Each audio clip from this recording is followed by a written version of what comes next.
Punjabi radio USA ਸੁਣ ਰਹੇ ਸਾਰੇ ਹੀ ਮਾਣਯੋਗ ਅਤੇ ਸਤਿਕਾਰ ਸਰੋਤਿਆਂ ਨੂੰ ਪਿਆਰ ਸਤਿਕਾਰ ਸਹਿਤ ਨਿੱਘੀ ਜਿਹੀ ਸਤਿ ਸ੍ਰੀ ਅਕਾਲ। ਸਭ ਨੂੰ ਜੀ ਨੂੰ ਆਖਦੇ ਹਾਂ। ਸੋ ਤੇ ਪ੍ਰੋਗਰਾਮ 'ਚ ਆਪ ਸਭ ਦਾ ਸਵਾਗਤ ਹੈ। ਅਪਡੇਟ ਅਮਰੀਕਾ ਪ੍ਰੋਗਰਾਮ ਲੈ ਕੇ ਹਾਜ਼ਰ ਹੋ ਚੁੱਕੇ ਹਾਂ। ਮੈਂ ਰਾਜਕਰਮਵੀਰ ਸਿੰਘ ਤੇ ਜੁੜ ਚੁੱਕੇ ਨੇ ਮੇਰੇ ਨਾਲ ਹਰਜੋਤ ਸਿੰਘ ਖਾਲਸਾ ਜੀ। ਜੀ ਆਇਆਂ ਨੂੰ ਸਵਾਗਤ ਹੈ ਹਰਜੋਤ ਸਿੰਘ ਜੀ, ਸਤਿ ਸ੍ਰੀ ਅਕਾਲ। ਸਤਿ ਸ਼੍ਰੀ ਅਕਾਲ, ਧੰਨਵਾਦ ਜੀ ਆਇਆਂ ਨੂੰ। ਪੰਜਾਬੀ ਰੇਡੀਓ USA ਦੇ ਜਿੰਨੇ ਵੀ ਸਰੋਤੇ ਸਾਡੇ ਸਾਰੇ ਹੀ AM ਸਟੇਸ਼ਨਸ, FM ਸਟੇਸ਼ਨਸ, ਘਰਾਂ ਦੇ ਵਿੱਚ ਰੇਡੀਓ ਸੈਟਸ ਦੇ ਰਾਹੀਂ, ਟੈਲੀਫੋਨ ਦੇ ਰਾਹੀਂ, ਫੇਸਬੁੱਕ, YouTube ਤੇ ਲਾਈਵ ਦੇਖ ਰਹੇ ਹੋ, ਸੁਣ ਰਹੇ ਹੋ, ਸਾਰਿਆਂ ਨੂੰ ਜੀ ਆਇਆਂ ਨੂੰ ਤੇ ਬਹੁਤ ਹੀ ਪਿਆਰ ਤੇ ਸਤਿਕਾਰ ਭਰੀ ਸਤਿ ਸ਼੍ਰੀ ਅਕਾਲ। ਸਰੋਤਿਓ, ਅੱਜ ਨਵੰਬਰ ਦੀ 18 ਤਰੀਕ ਆ, ਦਿਨ ਸ਼ੁੱਕਰਵਾਰ ਆ। ਤੁਹਾਡੇ ਲਈ ਸਵੇਰ ਦਾ ਅਪਡੇਟ ਅਮਰੀਕਾ ਪ੍ਰੋਗਰਾਮ ਲੈ ਕੇ ਹਾਜ਼ਰ ਹੋਏ ਆ। ਸਾਡੇ ਅੱਜ ਦੇ ਪ੍ਰੋਗਰਾਮ ਨੂੰ ਤੁਹਾਡੇ ਸਾਰਿਆਂ ਤੱਕ ਪਹੁੰਚਾਉਣ 'ਚ ਸਹਿਯੋਗ ਕਰਦੇ ਨੇ, ਸਪਾਂਸਰ ਕਰਦੇ ਨੇ ਖਾਲਸਾ ਇੰਸ਼ੋਰੈਂਸ ਏਜੰਸੀ, ਜਿਨ੍ਹਾਂ ਦੇ ਕੋਲੋਂ ਤੁਸੀਂ ਹਰ ਇੱਕ ਤਰੀਕੇ ਦੀ ਇੰਸ਼ੋਰੈਂਸ ਕਰਵਾ ਸਕਦੇ ਹੋ। ਇੰਸ਼ੋਰੈਂਸ ਬਾਰੇ ਪਤਾ ਕਰਨ ਲਈ ਕਾਲ ਕਰ ਸਕਦੇ ਹੋ 408-272-2500।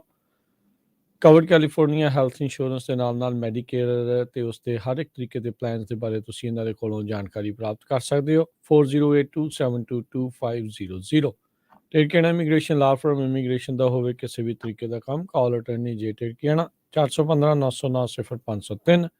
ਮਨਜੀਤ ਸਿੰਘ, ਨਰਿੰਦਰ ਕੌਰ ਕੁਲਾਰ, ਅਵਤਾਰ ਸਿੰਘ, ਮੰਜ਼ਿਲ ਕਲੋਵਿਸ, ਸਤਨਾਮ ਸਿੰਘ, ਅਮਰਜੀਤ ਸਿੰਘ, ਦਸਾਂਝ ਸਨੀਪੁਰੇ ਵਾਲੀ Yuba City, Paramjit Singh Deol Fresno, Lakhvir Singh Samra Texas, Jarnail Singh Johal, Harnek Singh Pabla Renton Washington, Onkar Singh Fresno, Sarabjit Singh ਰਿੰਡਨ gas and food Elko Nevada, Karamvir Singh Turlock, Harjit Singh Lathrop Antelope truck stop Burns Wyoming, Gurpal Singh Gill Sacramento, Sewak Singh Hollister, Binder Dhaliwal, Major Singh Sidhu, Gurmel Singh Liddar, Dharam Singh, Kuldeep Singh Sangha, Bakersfield. ਸਾਰਿਆਂ ਦਾ ਧੰਨਵਾਦ। ਜੇਕਰ ਤੁਸੀਂ ਜਾਂ ਕੋਈ ਹੋਰ ਕਾਰੋਬਾਰ ਇਸ ਪ੍ਰੋਗਰਾਮ ਨੂੰ ਸਪਾਂਸਰ ਕਰਨਾ ਚਾਹੁੰਦੇ ਹੋ, ਸੰਪਰਕ ਕਰ ਸਕਦੇ ਹੋ 408-722-7698 ਦੇ ਉੱਤੇ।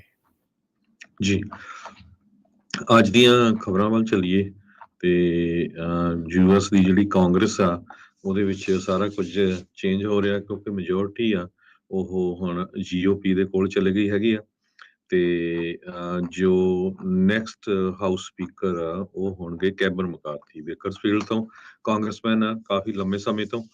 ਤੇ ਪਿਛਲੇ ਦਿਨਾਂ 'ਚ ਪ੍ਰੈਜ਼ੀਡੈਂਟ ਜੋ ਬਾਈਡਨ ਉਹਨਾਂ ਨੇ ਉਹਨਾਂ ਨੂੰ ਵਧਾਈਆਂ ਵੀ ਦਿੱਤੀਆਂ ਸੀਗੀਆਂ ਤੇ ਉਹਦੇ ਬਾਰੇ ਵੀ ਆਪਾਂ ਡਿਸਕਸ ਕਰਦੇ ਹਾਂ। ਕਿਸ ਤਰ੍ਹਾਂ ਦੀ ਜਿਹੜੀ ਨਵੀਂ ਕਾਂਗਰਸ ਆ ਜਿਹਦੇ ਵਿੱਚ ਹੁਣ ਰਿਪਬਲਿਕਨ ਦੀ ਮੈਜੋਰਟੀ ਆ ਗਈ ਹੈ, ਉਹ ਕਿਸ ਤਰ੍ਹਾਂ ਜੋ ਪ੍ਰੈਜ਼ੀਡੈਂਟ ਦੇ ਨਾਲ ਡੀਲ ਕਰਨਗੇ।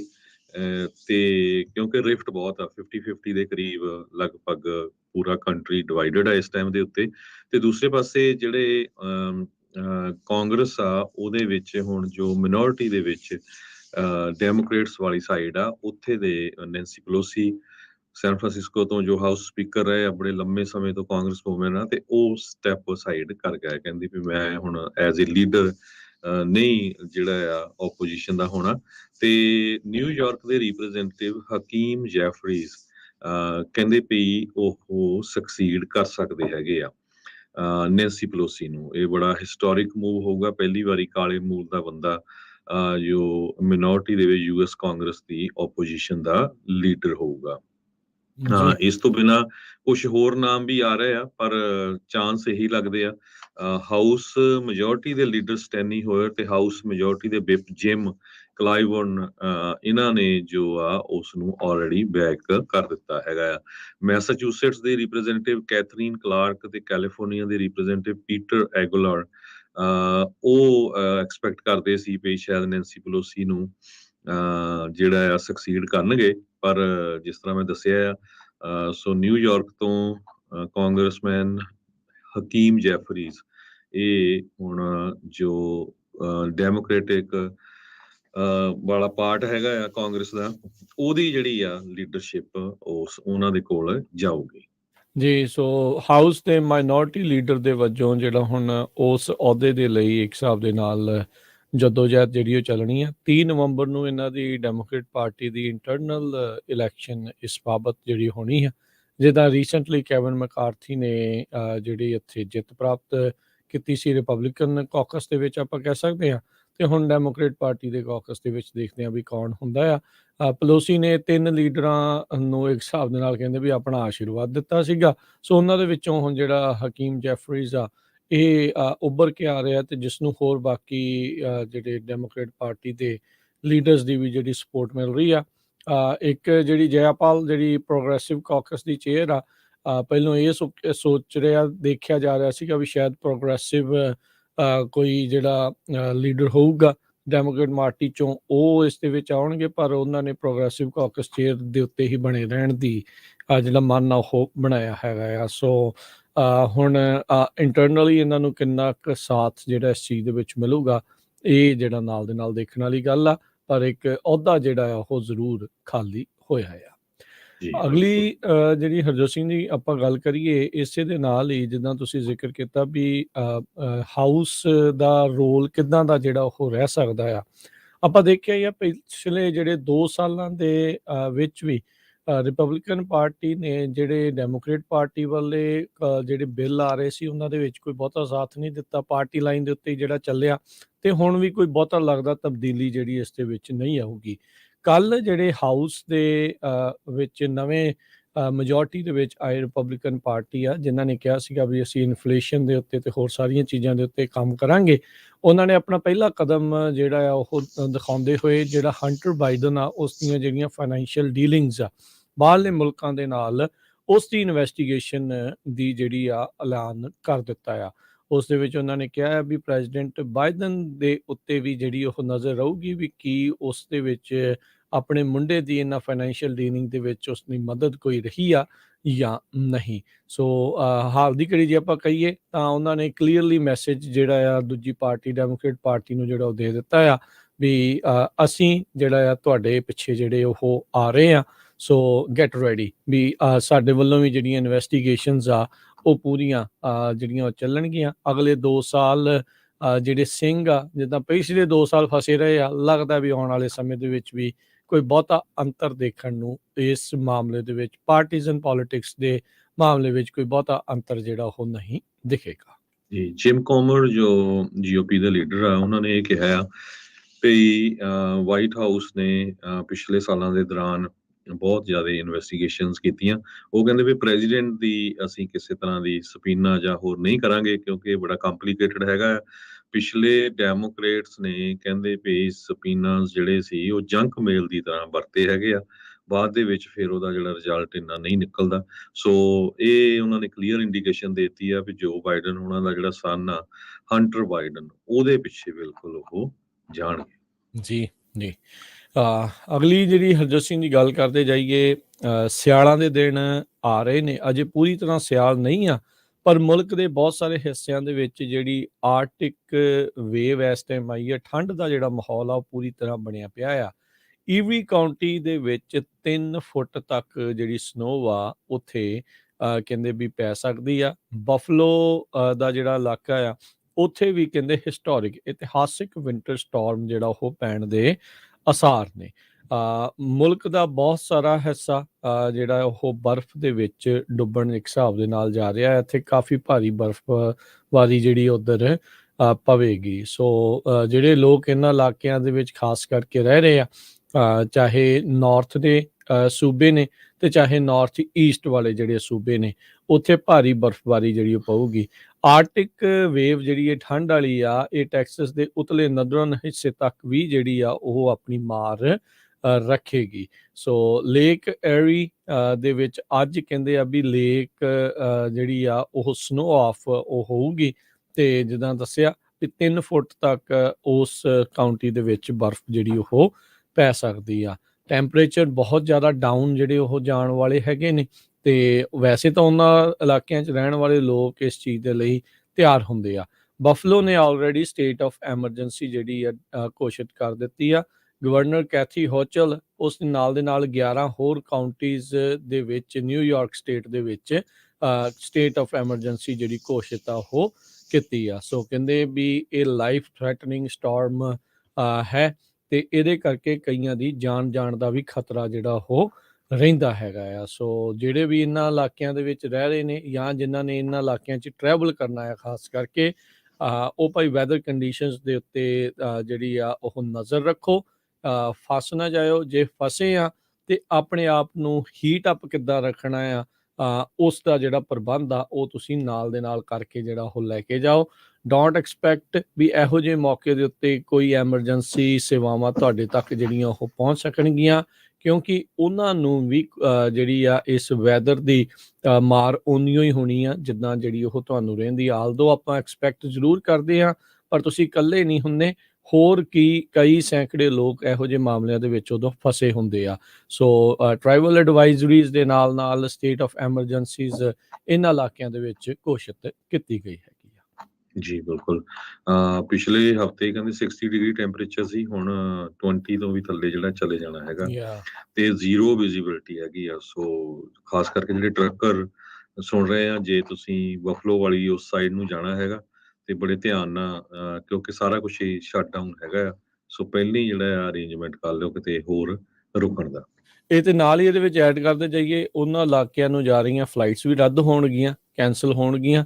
ਉਹ ਵਾਲੇ ਲੋਕ ਵੀ ਭਾਈ ਜਿਨ੍ਹਾਂ ਨੇ ਉਧਰ ਨੂੰ ਜਾਣਾ ਸੀ ਜਾਂ ਉਧਰੋਂ ਇੱਧਰ ਨੂੰ ਆਉਣ ਵਾਲੇ ਆ, ਉਹਨਾਂ ਦੇ ਜਿਹੜੇ ਟਰੈਵਲ ਪਲਾਨਸ ਉਹਦੇ ਉੱਤੇ ਵੀ ਜਿਹੜਾ ਉਹ ਅਸਰ ਪਵੇਗਾ।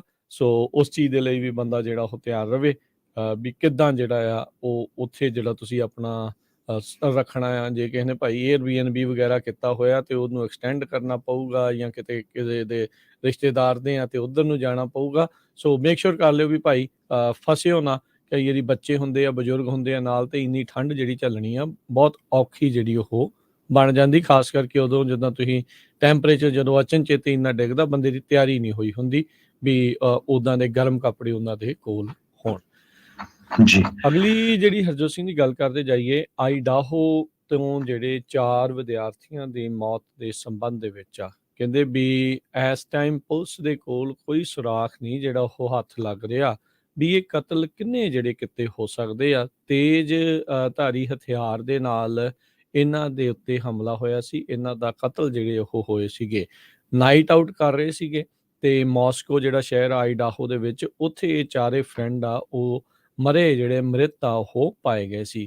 ਕਹਿੰਦੇ ਵੀ ਹੁਣ ਜਿਹੜਾ ਸਰਵਾਈਵਿੰਗ ਰੂਮਮੇਟਸ ਹੈਗੇ ਉਹਨਾਂ ਦੇ, ਉਹ ਜਿਹੜੀ ਇਸ ਚਾਬੀ ਬਣ ਸਕਦੇ, ਇਸ ਜਿੰਦੇ ਦੀ ਚਾਬੀ ਬਣ ਸਕਦੇ ਆ ਇਸ ਕੇਸ ਨੂੰ ਜਿਹੜਾ ਉਹ ਸੋਲਵ ਕਰਨ ਦੇ ਲਈ। ਸੋ ਬਹੁਤ ਭਿਆਨਕ ਦਰਦਨਾਕ ਜਿਹੜੇ ਹਰਜੋਤ ਸਿੰਘ ਜੀ ਹਾਲਾਤ ਉੱਥੇ ਬਣੇ ਅਚਨਚੇਤੇ। ਆਈਡਾਹੋ ਦੇ ਵਿੱਚ ਜਿਹੜੀਆਂ ਇਹ ਖਬਰ ਆਈਆਂ, ਯੂਨੀਵਰਸਿਟੀ ਜਿਹੜਾ ਇਹ ਸਿਟੀ ਹੈਗੀ ਆ, ਉੱਥੇ ਇਹ 4 ਜਣਿਆਂ ਦੀਆਂ ਲਾਸ਼ਾਂ ਜਦੋਂ ਮਿਲੀਆਂ ਤੇ ਇਸ ਟਾਈਮ ਸਹਿਮ ਦਾ ਮਾਹੌਲ ਆ। ਆਲਦੋ ਪੁਲਿਸ ਵਾਲੇ ਜਾਂ ਉੱਥੋਂ ਦੇ ਯੂਨੀਵਰਸਿਟੀ ਦੇ ਅਧਿਕਾਰੀ ਕਹਿ ਰਹੇ ਆ ਵੀ ਹੋਰ ਕੋਈ ਪਬਲਿਕ ਸੇਫਟੀ ਨੂੰ ਕੋਈ ਡਰ ਨਹੀਂ ਹੈਗਾ, ਪਰ ਵਿਦਿਆਰਥੀ ਉੱਥੋਂ ਮੱਲੋ ਮੱਲੀ ਇਸ ਸਹਿਮ ਦੇ ਕਰਕੇ ਯੂਨੀਵਰਸਿਟੀ ਨੂੰ ਛੱਡ ਕੇ ਵਾਪਸ ਘਰਾਂ ਨੂੰ ਜਿਹੜੇ ਉੱਥੇ ਪਰਤ ਰਹੇ ਹੈਗੇ ਆ। ਸੋ ਹੁਣ ਅੱਗੇ ਕੀ ਬਣਦਾ ਹੈ, ਕੀ ਕੋਈ ਸੁਰਾਖ ਹਾਸਿਲ ਆਉਂਦਾ ਹੈ ਜਾਂ ਨਹੀਂ। 2 ਜਣਿਆਂ ਦੀ ਲਾਸ਼ ਤੇ ਇੱਕ CCTV ਫੁਟੇਜ ਜਿਹੜੀ ਉਹ ਸਾਹਮਣੇ ਆਈ ਸੀਗੀ ਇੱਕ ਥਾਂ ਤੋਂ, ਜਦੋਂ ਉਹ ਜਿਹੜੇ ਨਾਈਟ ਆਊਟ ਕਰਦੇ ਹੋਏ ਜਿਹੜੇ ਕੁਝ ਖਾ ਪੀ ਰਹੇ ਸੀਗੇ, ਉਸ ਤੋਂ ਬਾਅਦ ਦਾ ਜਿਹੜਾ ਕਿਸੇ ਦਾ ਕੁਝ ਪਤਾ ਜਿਹੜਾ ਉਹ ਨਹੀਂ ਲੱਗ ਰਿਹਾ ਹੈਗਾ। ਸੋ ਪੁਲਿਸ ਵੀ ਬਹੁਤ ਅਚੰਭੇ 'ਚ ਆ। ਅਚਨਚੇਤੇ ਕੀ ਕੋਈ ਦੁਸ਼ਮਣੀ ਸੀ ਜਾਂ ਰੈਂਡਮ ਮਰਡਰ ਸੀਗਾ, ਕੋਈ ਸੀਰੀਅਲ ਕਿਲਰ ਹੋਊਗਾ, ਕੀ ਹੋ ਸਕਦਾ ਆ। ਸਾਰੀਆਂ ਜਿਹੜੀਆਂ ਲਾਈਨਸ ਆਫ ਇਨਵੈਸਟੀਗੇਸ਼ਨ ਇਸ ਟਾਈਮ ਉਹਨਾਂ ਨੇ ਉੱਥੇ ਓਪਨ ਰੱਖੀਆਂ ਨੇ। ਜੀ ਅਗਲੀਆਂ ਕੁਝ ਖਬਰਾਂ ਆਪਾਂ ਰਾਜਕਰਮੀਤ ਸਿੰਘ ਜੀ ਇਕਨੋਮੀ ਨੂੰ ਲੈ ਕੇ ਗੱਲਬਾਤ ਕਰੀਏ, ਕਿਉਂਕਿ ਸਵੇਰ ਵਾਲਾ ਸ਼ੋਅ ਵੀ ਮੈਂ ਸੁਣ ਰਿਹਾ ਸੀ ਮਿੰਟੂ ਗੁਰਸਰੀਆ ਤੇ ਪ੍ਰਵੀਨ ਸ਼ਰਮਾ ਜੀ ਉਹਨਾਂ ਦੇ ਨਾਲ। ਲੋਕ ਆਪਣੇ ਪੰਜਾਬ ਪ੍ਰਤੀ ਜਾਂ ਭਾਰਤ ਪ੍ਰਤੀ ਬੜੇ ਫਿਕਰਮੰਦ ਰਹਿੰਦੇ ਆ। ਜੋ ਕੁਝ ਦੁਨੀਆ ਦੇ ਉੱਤੇ ਇਕਨੋਮੀ ਦਾ ਚੱਲ ਰਿਹਾ ਹੈਗਾ ਤੇ ਜੋ ਆਉਣ ਵਾਲੇ 2 ਸਾਲਾਂ 'ਚ ਹੋਣਾ ਆ, ਉਹਨਾਂ ਦਾ ਜਿਹੜਾ ਫਿਕਰ ਆ ਬੜਾ ਘੱਟ ਹੈਗਾ ਵੀ ਇੱਥੇ ਹੋਣਾ ਕੀ ਆ। ਬਹੁਤ ਜਿਹੜੀ ਆ ਇੱਕ ਤਰ੍ਹਾਂ ਦੇ ਨਾਲ ਫਿਕਰਮੰਦੀ ਆ, ਚਾਹੇ ਉਹ ਵਾਲ ਸਟਰੀਟ ਆ, ਚਾਹੇ ਉਹ ਬੈਂਕਾਂ ਆ, ਰੀਅਲ ਸਟੇਟ ਆ, ਮੌਰਗੇਜ ਆ, ਬਿਜ਼ਨੈਸਸ ਆ, ਸਾਰਾ ਕੁਝ ਤੁਹਾਡੇ ਸਾਹਮਣੇ ਹੀ ਆ। ਕਿੰਨੀਆਂ ਲੇ ਆਫ ਹੋ ਰਹੀਆਂ, ਕਿੰਨੀਆਂ ਕੰਪਨੀਆਂ ਸ਼ਟ ਡਾਊਨ ਹੋ ਰਹੀਆਂ। ਇਹਦੇ ਉੱਤੇ ਸਾਨੂੰ ਫੋਕਸ ਕਰਨਾ ਚਾਹੀਦਾ ਵੀ ਭਾਈ ਕੀ ਕਰੀਏ, ਕਿੱਦਾਂ ਬਚੀਏ, ਕਿੱਦਾਂ ਸੇਵ ਕਰੀਏ, ਹਨਾ, ਕਿੱਦਾਂ ਆਪਾਂ ਜੌਬ ਸੇਵ ਕਰਨੀ ਆ, ਕਿੱਦਾਂ ਆਉਣ ਵਾਲੇ ਸਾਲਾਂ 'ਚ ਜੋ ਆ ਉਹ ਆਪਾਂ ਅਪ ਟੂ ਡੇਟ ਰਹਿਣਾ ਆ, ਤਾਂ ਕਿ ਸਾਡਾ ਵੀ ਉਹੀ ਹਾਲ ਨਾ ਹੋਵੇ। ਆਪਾਂ ਅਮਰੀਕਨ ਕਿੰਨੇ ਦੇਖੇ ਆ ਵੀ ਕਿੰਨੀ ਬੁਰੀ ਸਿਚੁਏਸ਼ਨ ਦੇ ਵਿੱਚ ਹੈਗੇ ਆ। ਅੱਜ ਇੱਕ ਇਕਨੋਮਿਸਟ ਹੈਗੇ ਮਾਰਕ ਜ਼ੈਂਡੀ, ਬੜੇ ਮਸ਼ਹੂਰ ਇਕਨੋਮਿਸਟ ਆ, ਮੂਡੀ ਦੇ ਐਨਾਲਿਟਿਕਸ ਆ। ਉਹਨਾਂ ਨੇ ਕਿਹਾ ਆ ਵੀ ਜਿਹੜੀ US ਦੀ ਗਵਰਨਮੈਂਟ ਆ ਇਹ ਡਿਵਾਈਡਡ ਆ, ਇਹ ਯੂਐਸ ਦੀ ਇਕਨੋਮੀ ਦੇ ਲਈ ਡਿਜ਼ਾਸਟਰਸ ਆ, ਬਹੁਤ ਹੀ ਮਾੜੀ ਆ। ਆਪਾਂ ਦੇਖਿਆ ਹੀ ਆ ਪਿਛਲੇ 2 ਸਾਲਾਂ ਦੇ ਵਿੱਚ ਵੀ ਜਾਂ ਉਹ ਤੋਂ ਪਹਿਲਾਂ ਵੀ, ਪਿਛਲੇ 2 ਸਾਲਾਂ 'ਚ ਫੋਰਚੂਨੇਟਲੀ ਬਾਈਡਨ ਐਡਮਿਨਿਸਟ੍ਰੇਸ਼ਨ ਦੇ ਲਈ ਸੈਨੇਟ 'ਚ ਮੈਜੋਰਟੀ ਸੀ, ਮੈਜੋਰਟੀ ਨਹੀਂ ਵੀ ਸੀ ਤੇ ਉਹਨਾਂ ਦੀਆਂ 50 ਸੀਟਾਂ ਸੀਆਂ, ਇੱਕ ਸੀਟ ਕਮਲਾ ਹੈਰਿਸ ਵਾਈਸ ਪ੍ਰੈਜ਼ੀਡੈਂਟ ਉਹਨਾਂ ਦੇ ਹੱਕ 'ਚ ਪਾ ਦਿੰਦੇ ਸੀ ਤੇ ਯੂਐਸ ਕਾਂਗਰਸ ਦੇ ਵਿੱਚ ਮੈਜੋਰਟੀ ਸੀ, ਇਸ ਕਰਕੇ ਉਹਨਾਂ ਨੇ ਕਾਫੀ ਬਿੱਲ ਪਾਸ ਕਰ ਲਏ ਹੈਗੇ ਆ। ਪਰ ਆਉਣ ਵਾਲੇ 2 ਸਾਲਾਂ ਦੇ ਵਿੱਚ ਕਹਿੰਦੇ ਭਈ ਜੋ ਮਾਰਕ ਜ਼ੈਂਡੀ ਆ ਇਕੋਨੋਮਿਸਟ, ਭਈ ਮੈਨੂੰ ਲੱਗਦਾ ਨਹੀਂ ਕੁਛ ਵੀ ਜਿਹੜਾ ਹੋਣ ਵਾਲਾ ਹੈਗਾ ਆ। ਟੋਟਲੀ ਕਹਿੰਦੇ ਭਈ ਜੇ ਆਪਾਂ ਹਿਸਟਰੀ ਦੇ ਵਿੱਚ ਦੇਖੀਏ, ਟੋਟਲੀ ਡਿਵਾਈਡਡ ਕਾਂਗਰਸ ਆ, ਡਿਵਾਈਡਡ ਲੋਕ ਹੈਗੇ ਆ, ਡਿਵਾਈਡਡ ਸੈਨੇਟ ਹੈਗੀ ਆ, ਤੇ ਕੰਮ ਕੀ ਹੋਊਗਾ ਇੱਥੇ, ਹਨਾ। ਤੇ ਕਹਿੰਦੇ ਵੀ ਪਿਛਲੇ 2 ਸਾਲਾਂ ਦੇ ਦੌਰਾਨ ਕਾਫੀ ਬਿੱਲ ਜੋ ਪਾਸ ਹੋ ਗਏ, ਅਮਰੀਕਨ ਰੈਸਕਿਊ ਪਲਾਨ ਜਦੋਂ ਵੀ ਪ੍ਰੈਜ਼ੀਡੈਂਟ ਬਾਈਡਨ ਉਹਨਾਂ ਨੇ ਆਪਣਾ ਆਫਿਸ ਲਿਆ ਸੀ, ਉਹਦੇ ਸਿਰਫ ਡੈਮੋਕ੍ਰੇਟਸ ਨੇ ਵੋਟ ਪਾਈ ਸੀ।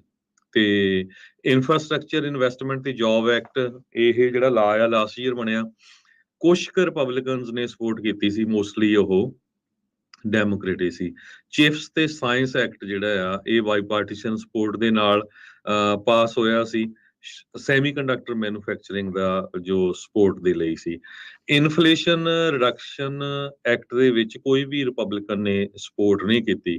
ਸੋ ਇਹ ਇੱਕ ਲੌਂਗ ਟਰਮ ਪ੍ਰੋਬਲਮ ਜਿਹੜੀ ਹੈਗੀ ਆ, ਹਾਈ ਪ੍ਰਿਸਕ੍ਰਿਪਸ਼ਨ ਡਰੱਗ ਕਾਸਟ ਦੀ, ਉਹਨੂੰ ਕਲਾਈਮੇਟ ਨੂੰ, ਇਹ ਸਾਰੇ ਕੁਛ ਨੂੰ ਜਿਹੜੀ ਆ ਅਸਰ ਕਰ ਰਹੀ ਹੈਗੀ ਆ। ਹੁਣ ਆਉਣ ਵਾਲੇ 2 ਸਾਲਾਂ 'ਚ ਜਨਵਰੀ ਦੇ ਵਿੱਚ ਨਵੀਂ ਕਾਂਗਰਸ ਨੇ ਆਪਣਾ ਜਿਹੜਾ ਅਹੁਦੇ ਜਿੰਨੇ ਵੀ ਕਾਂਗਰਸਮੈਨ ਜਾਂ ਕਾਂਗਰਸ ਵੂਮੈਨ ਆ ਉਹਨਾਂ ਨੇ ਸੰਭਾਲ ਲੈਣੇ ਆ, ਤੇ ਰਿਪਬਲਿਕਨ ਕੰਟਰੋਲਡ ਹਾਊਸ ਦੇ ਵਿੱਚ ਕਿਸ ਤਰ੍ਹਾਂ ਦਾ ਜਿਹੜਾ ਹੋਊਗਾ, ਇਹ ਕਹਿੰਦੇ ਵੀ ਲੱਗਦਾ ਨਹੀਂ ਵੀ ਕੋਈ ਜਿਹੜਾ ਆ ਰਲ ਕੇ ਬਿੱਲ ਇਹਨਾਂ ਦਾ ਪਾਸ ਹੋਊਗਾ। ਈਵਨ ਦੋ ਹਾਊਸ ਸਪੀਕਰ ਕੈਬਨ ਮਕਾਰਥੀ ਨੇ CNN ਨੂੰ ਪਿਛਲੇ ਦਿਨਾਂ ਦੇ ਵਿੱਚ ਦੱਸਿਆ ਸੀ, ਕਹਿੰਦੇ ਪਈ ਉਹ ਵਿਲਿੰਗ ਹੈਗੇ ਆ ਡੈਪਟ ਲਿਮਿਟ ਨੂੰ ਰੇਜ਼ ਕਰਨ ਦੇ ਲਈ, ਤਾਂ ਕਿ ਜਿਹੜੀ ਸਿਚੁਏਸ਼ਨ ਆ ਉਹ ਬੈਡ ਨਾ ਹੋਵੇ। ਪਿਛਲੇ ਪ੍ਰੈਜ਼ੀਡੈਂਟ ਟਰੰਪ ਟਾਈਮ ਵੀ ਕਾਫੀ ਰੌਲਾ ਰੱਪਾ ਇਹਦਾ ਜਿਹੜਾ ਪੈਂਦਾ ਰਿਹਾ ਹੈਗਾ। ਸੋ ਓਵਰਆਲ ਜਿਹੜਾ ਆ ਯੂਐਸ ਦੀ ਇਕਨੋਮੀ 2 ਸਾਲਾਂ ਦੇ ਵਿੱਚ ਉਹਦੇ ਉੱਤੇ ਬਹੁਤ ਬੁਰਾ ਅਸਰ ਪਊਗਾ। ਡਿਵਾਈਡਡ ਗਵਰਨਮੈਂਟ ਦਾ ਮਤਲਬ ਇਹ ਆ ਵੀ ਇਕਨੋਮੀ ਕਿਸੇ ਵੀ ਟਾਈਮ ਰਿਸੈਸ਼ਨ ਦੇ ਵਿੱਚ ਜਾ ਸਕਦੀ ਆ। ਰਿਸੈਸ਼ਨ ਦੇ ਰਿਸਕ ਬਹੁਤ ਸਾਰੇ ਹਾਈ ਹੈਗੇ ਆ। ਇਹ ਜੋ ਮਾਰਕ ਜ਼ੈਂਡੀ ਆ ਇਕਨੋਮਿਸਟ ਮੂਡੀਜ਼ ਦੇ, ਇਹ ਉਹਨਾਂ ਨੇ ਕਿਹਾ ਹੈਗਾ ਆ। ਆਉਣ ਵਾਲੇ 2 ਸਾਲ ਡਿਫਰੈਂਟ ਹੋਊਗੇ ਪਿਛਲੇ 2 ਸਾਲਾਂ ਨਾਲੋਂ। ਕਹਿੰਦੇ ਵੀ 2 ਸਾਲਾਂ ਦਾ ਅਸੀਂ ਡਰਾਮਾ ਦੇਖਿਆ ਆ, ਤੇ ਆਉਣ ਵਾਲੇ 2 ਸਾਲ ਹੋਰ ਵੀ ਜਿਹੜਾ ਵੱਡਾ ਡਰਾਮਾ ਆ ਉਹ ਯੂਐਸ ਦੇ ਲੋਕ ਦੇਖਣਗੇ। ਜੀ ਬਿਲਕੁਲ। ਇਹ ਇੱਕ ਚਿੰਤਾਜਨਕ ਹਾਲਾਤ ਜਿਹੜੇ ਉਹ ਰਹਿਣਗੇ।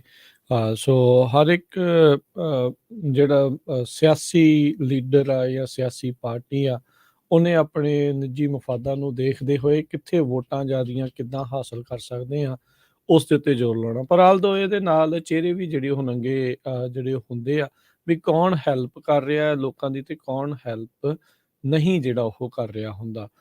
ਸੋ ਜਿੱਦਾਂ ਤੁਸੀਂ ਜ਼ਿਕਰ ਕੀਤਾ ਵੀ ਕਿੱਦਾਂ ਕਿੱਦਾਂ ਜਿਹੜੀ ਵੋਟਿੰਗ ਆ ਉਦੋਂ ਉਹਨਾਂ ਨੇ ਉੱਥੇ ਕੀਤੀ ਰਹੀ ਆ।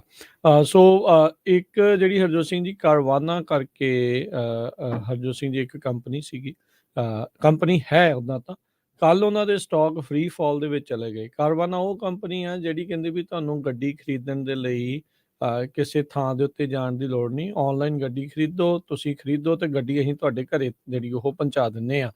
ਅੱਜ ਉਹਨਾਂ ਦੇ ਵੱਲੋਂ ਖਬਰ ਆ ਰਹੀ ਆ ਉਹਨਾਂ ਦੇ ਸਟਾਕ ਫ੍ਰੀ ਫਾਲ ਤੋਂ ਬਾਅਦ 'ਚ 1500 ਇੰਪਲੋਈ ਜਿਹੜੇ ਆ ਉਹ ਲੇ ਆਫ ਕਰਨ ਜਾ ਰਹੇ ਹੈਗੇ ਆ। 8% ਬਣਦੀ ਆ ਉਹਨਾਂ ਦੀ ਕੁੱਲ ਜਿਹੜੀ ਵਰਕਫੋਰਸ।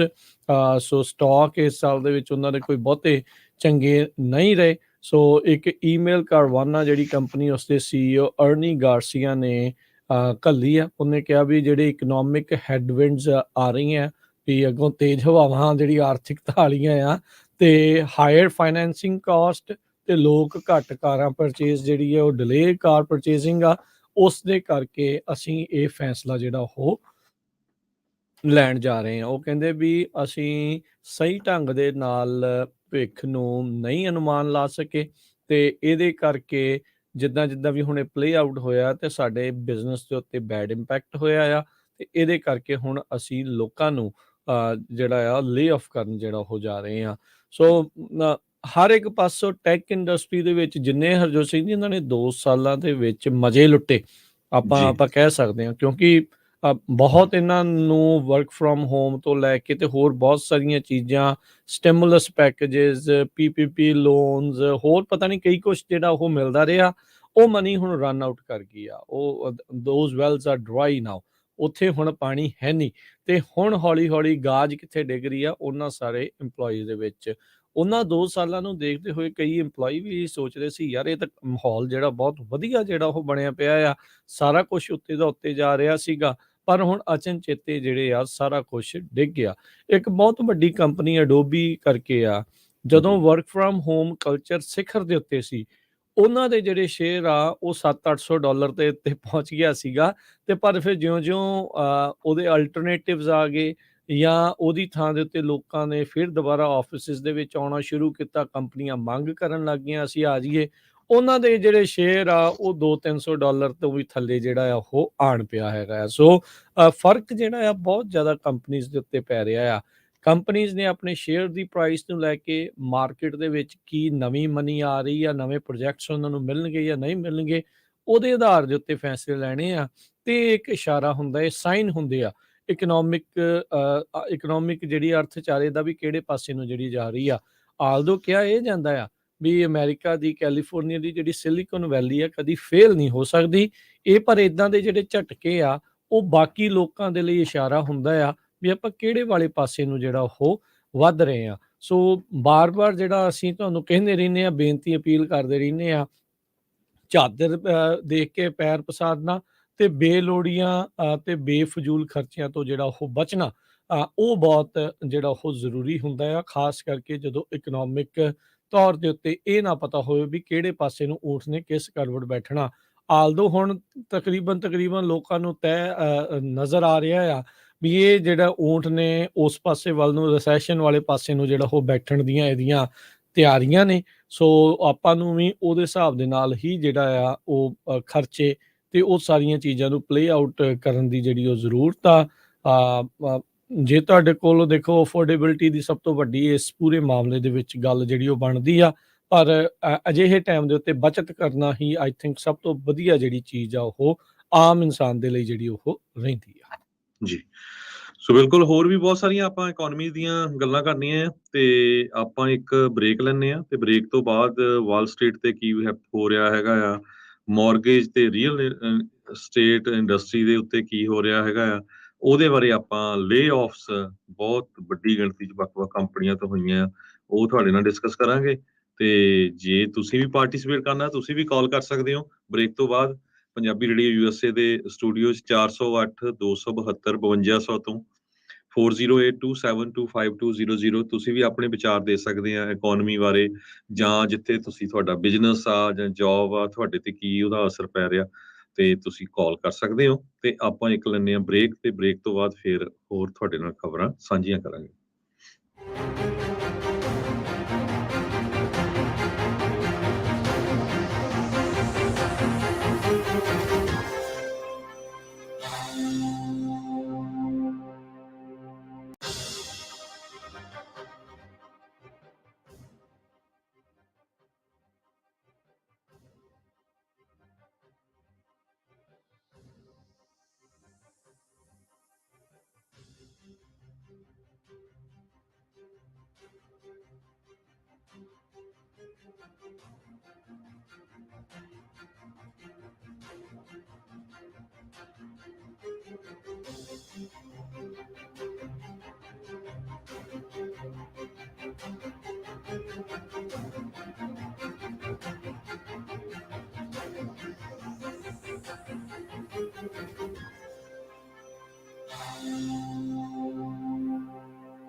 ਪੰਜਾਬੀ ਰੇਡੀਓ USA ਸੁਣ ਰਹੇ ਸਾਰੇ ਸਰੋਤਿਆਂ ਨੂੰ ਇੱਕ ਵਾਰੀ ਫੇਰ ਨਿੱਘੀ ਜੀਆਂ ਨੂੰ ਸਭ ਦਾ ਸਵਾਗਤ ਹੈ। ਸਰੋਤੇ ਪ੍ਰੋਗਰਾਮ ਚੱਲ ਰਿਹਾ ਜੀ ਆਪਣਾ ਇਸ ਮੌਕੇ ਅਪਡੇਟ ਅਮਰੀਕਾ ਹਰਜੋਤ ਸਿੰਘ ਜੀ ਇੱਕ ਵਾਰੀ ਫੇਰ ਜੀਆਂ ਨੂੰ ਸਵਾਗਤ ਹੈ ਜੀ। ਸਤਿ ਸ਼੍ਰੀ ਅਕਾਲ।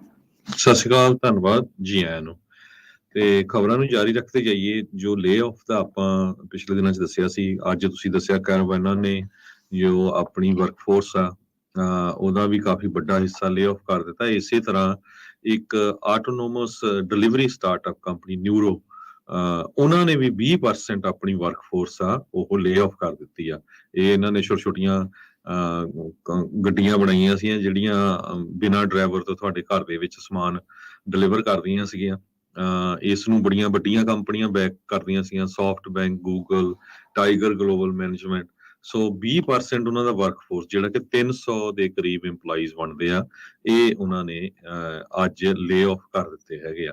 ਜੇ ਓਵਰਆਲ ਟੈਕ ਇੰਡਸਟਰੀ ਦਾ ਹੀ ਮੈਂ ਦੱਸਦਾ ਜਾਵਾਂ, ਸਨ 2022 ਦੇ ਵਿੱਚ ਹੁਣ ਤੱਕ ਜੋ 11 ਮਹੀਨਿਆਂ ਦੇ ਵਿੱਚ 834 ਟੈਕ ਕੰਪਨੀਆਂ ਜਿਹੜੀਆਂ ਆ ਉਹ 1,34,164 ਲੋਕਾਂ ਨੂੰ ਲੇ ਆਫ ਕਰ ਚੁੱਕੀਆਂ ਹੈਗੀਆਂ USA ਵਿੱਚ ਵੀ, ਹੋਰ ਦੁਨੀਆ ਦੇ ਮੁਲਕਾਂ ਦੇ ਵਿੱਚ ਵੀ। ਸੋ ਇਹ ਕਾਫੀ ਲੇ ਆਫ ਦਾ ਸੀਜ਼ਨ ਚੱਲ ਰਿਹਾ ਤੇ ਐਮਾਜ਼ੋਨ ਦੇ CEO ਨੇ ਇੱਕ ਵਾਰੀ ਫੇਰ ਕਿਹਾ, ਈਵਨ ਦੋ ਉਹਨਾਂ ਨੇ 10,000 ਬੰਦਾ ਲੇ ਆਫ ਕਰ ਦਿੱਤਾ ਆ, ਤੇ ਕਹਿੰਦੇ ਵੀ ਆਉਣ ਵਾਲੇ ਸਾਲ ਦੇ ਵਿੱਚ ਵੀ ਆਪਾਂ ਲੇ ਆਫ ਕਰਾਂਗੇ। ਸੋ ਇਹ ਇੱਕ ਤਰ੍ਹਾਂ ਦੇ ਨਾਲ ਜਿਹੜੇ EMPLOYEE ਹੈਗੇ ਆ ਉਹਨਾਂ ਦੇ ਸਿਰ ਦੇ ਉੱਤੇ ਤਲਵਾਰ ਲਟਕਦੀ ਰਹੂਗੀ।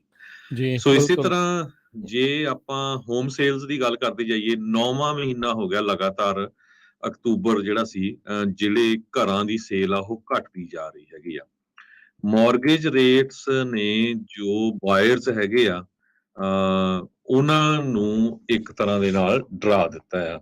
ਸੋ ਆਪਣੇ ਨਾਲ ਕੁਝ ਕਾਲਰਸ ਵੀ ਆ, ਆਪਾਂ ਕਾਲਰਸ ਵੀ ਲੈ ਲੈਂਦੇ ਆ, ਨਾਲ ਦੀ ਨਾਲ ਆਪਾਂ ਡਿਸਕਸ ਵੀ ਕਰੀ ਜਾਵਾਂਗੇ। ਬਿਲਕੁਲ ਸੋਚੋ ਤੁਸੀਂ ਵੀ ਆਪਣੇ ਵਿਚਾਰ ਸਾਂਝੇ ਕਰਨਾ ਚਾਹੁੰਦੇ ਆ ਤਾਂ ਸਟੂਡੀਓ ਦਾ ਨੰਬਰ ਹੈ 408 272 5200 4082725200। ਅਮਰਜੀਤ ਜੀ ਸਤਿ ਸ਼੍ਰੀ ਅਕਾਲ। ਸਤਿ ਸ਼੍ਰੀ ਅਕਾਲ ਭਰਾਵਾਂ ਜੀ। ਸਤਿ ਸ਼੍ਰੀ ਸਤਿ ਸ਼੍ਰੀ ਅਕਾਲ। ਜਦੋਂ ਇਦਾਂ ਦਾ ਸਿਚੁਏਸ਼ਨ ਬਣਦਾ ਨਾ, ਜਦੋਂ ਆਪਾਂ ਕਹਿੰਦੇ ਰਿਸੈਸ਼ਨ ਆਉਣਾ, ਰਿਸੈਸ਼ਨ ਤਾਂ ਆਇਆ ਨਾ, ਉਦਾਂ ਹੀ ਕਰੀ ਜਾਂਦੇ ਆ। ਗਵਰਨਮੈਂਟ ਸੱਚ ਨਹੀਂ ਦੱਸਦੀ ਹੁੰਦੀ। ਆਈ ਥਿੰਕ ਜਦੋਂ ਇਦਾਂ ਦਾ ਮਾਹੌਲ ਬਣ ਜਾਂਦਾ, ਜਿਹੜੇ ਆਮ ਨਾ ਲੋਕ ਆ ਉਹ ਜ਼ਿਆਦਾ ਸਫਰ ਕਰਦੇ ਆ। ਤੁਸੀਂ ਪਿਛਲੀ ਵਾਰੀ ਦੇਖਿਆ ਨਾ, ਜਿਹੜੇ ਬੈਂਕਾਂ ਸੀਗੇ ਉਹਨਾਂ ਨੂੰ ਬੇਲ ਆਊਟ ਕਰ ਦਿੱਤਾ। ਕਸੂਰ ਵੀ ਉਹਨਾਂ ਦਾ ਸੀਗਾ, ਗਲਤ ਲੋਨ ਦਿੱਤੇ ਉਹਨਾਂ ਨੇ ਇੰਨੇ ਨਾ, ਉਦਾਂ ਹੀ ਜ਼ੀਰੋ ਡਾਊਨ ਨਾ ਦੇ ਕੇ ਘਰ ਦੇਈ ਜਾਂਦੇ ਸੀਗੇ।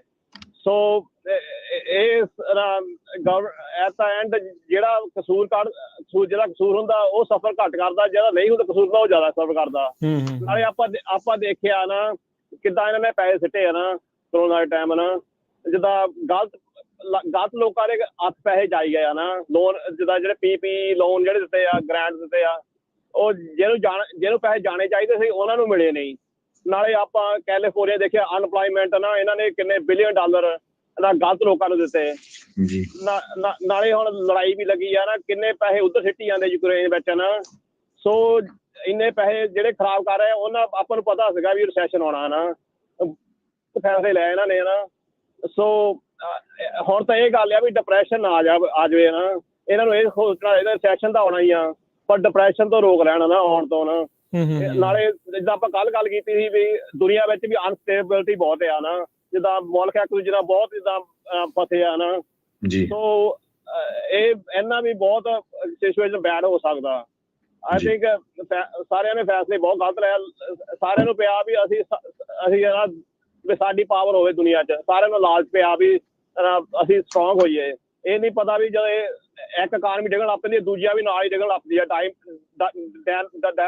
ਇਫੈਕਟ ਦਾ ਅਸਰ ਸਾਰਿਆਂ ਤੇ ਹੁੰਦਾ ਇੱਕ ਦੂਜੇ ਤੇ। ਸੋ ਇਹ ਮੇਰੇ ਵਿਚਾਰ ਆ ਨਾ। ਥੈਂਕ ਯੂ, ਮਿਹਰਬਾਨੀ ਜੀ।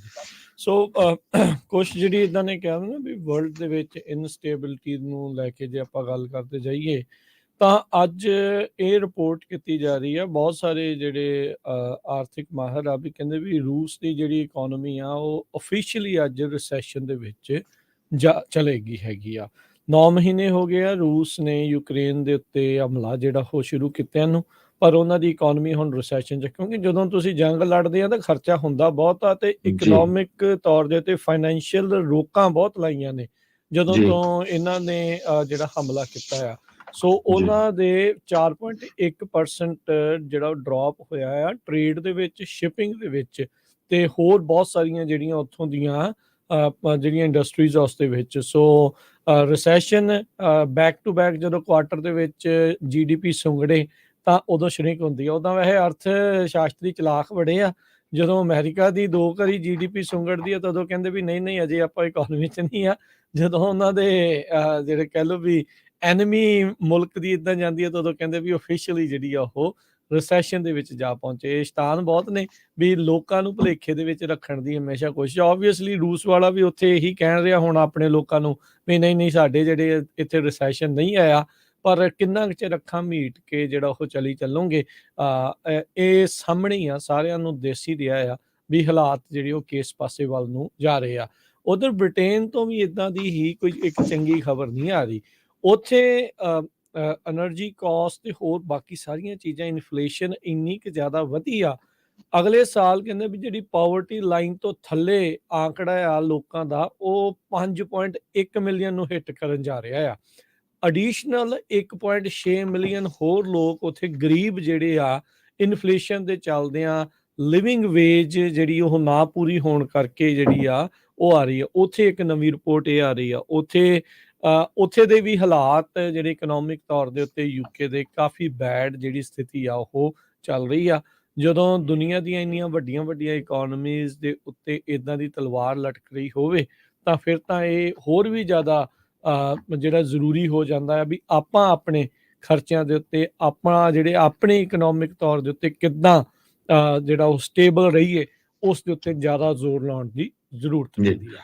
ਸੋ ਕੱਲਾ ਰਾਜਕਨਵੀਰ ਸਿੰਘ ਜੀ ਇਹ ਟੈਕ ਇੰਡਸਟਰੀ ਨਹੀਂ ਜਾਂ ਟਰਾਂਸਪੋਰਟੇਸ਼ਨ, ਰੀਟੇਲ, ਫੂਡ, ਜਿਹੜਾ ਮੈਡੀਕਲ ਇੰਡਸਟਰੀ ਦੇ ਵਿੱਚ ਵੀ ਜੋ ਕੰਪਨੀਆਂ ਆ ਉਹਨਾਂ 'ਚ ਵੀ ਬੜੀ ਵੱਡੀ ਗਿਣਤੀ 'ਚ ਲੇਆਫ ਚੱਲ ਰਹੀ ਆ। ਐਡਮਸ, ਹਾਰਪੂਨ, ਨਿਊਲਿਕਨ, ਟ੍ਰੈਸੀਡਾ, ਇਹ ਸਾਰੀਆਂ ਬਾਇਓਟੈਕ ਕੰਪਨੀਆਂ ਆ ਜੋ ਰਿਸਰਚ ਕਰ ਰਹੀਆਂ ਆ ਨਵੀਆਂ, ਕੋਈ ਕੈਂਸਰ ਤੇ ਕੋਈ ਨਵੇਂ ਜਿਹੜੇ ਪ੍ਰੋਡਕਟ, ਜਿਹੜੀਆਂ ਬਿਮਾਰੀਆਂ ਉਹਨਾਂ ਦੇ ਉੱਤੇ, ਉਹਨਾਂ ਦੇ ਵਿੱਚ ਵੀ ਵੱਡੀ ਲੇਆਫ ਹੋਈ ਹੈਗੀ ਆ।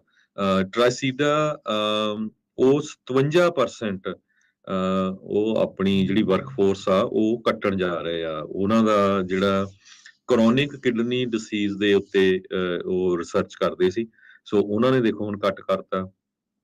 ਇਸੇ ਤਰ੍ਹਾਂ ਬਾਇਓਟੈਕ ਹਾਰਪੂਨ, ਇਹ ਟੀ ਸੈੱਲ ਅੰਗੇਜਰ ਹੈਗਾ ਕੰਪਨੀ, ਇਹਨਾਂ ਨੇ 45% ਆਪਣੀ ਜੋ ਵਰਕਫੋਰਸ ਆ ਲੇਆਫ ਕਰ ਦਿੱਤੀ ਹੈਗੀ ਆ।